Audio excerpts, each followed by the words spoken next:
Sensizliğin konağı gelir derdinde, min sükut oyada. Yüreğim içinde izini gezer, senin yokluğundan şiir doğar. Bir gün bu yollarda yoracak beni, derdimin eliyle kıracak beni.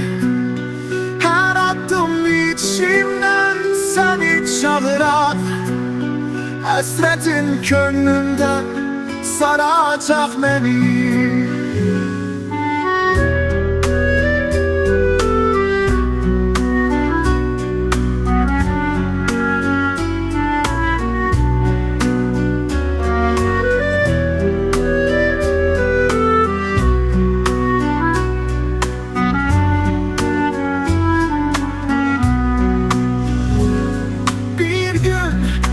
Şeklin düşer yadıma, bakaram hatirem gelir yanıma.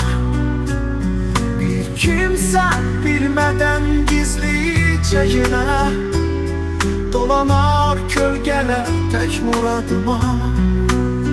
Bir gün bu yollarda yoracak beni, derdimin eliyle kıracak beni. Her adım içimden seni çağırar, hasretin gönlümde saracak beni.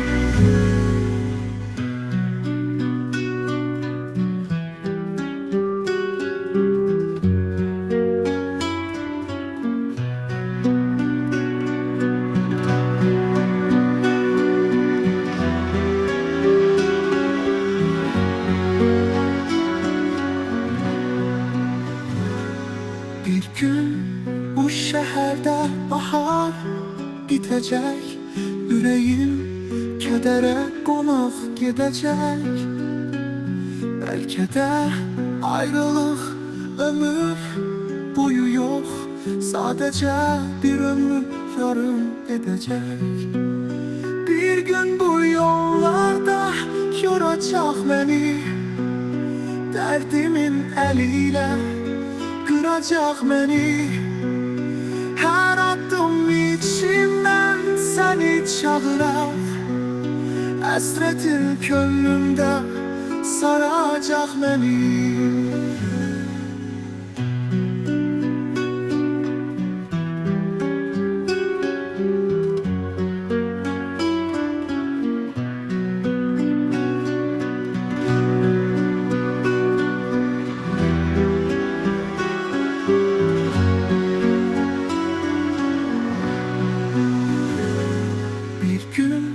Yuxularıma gelmesen bile, ümidim yol çeker yüreğim giler.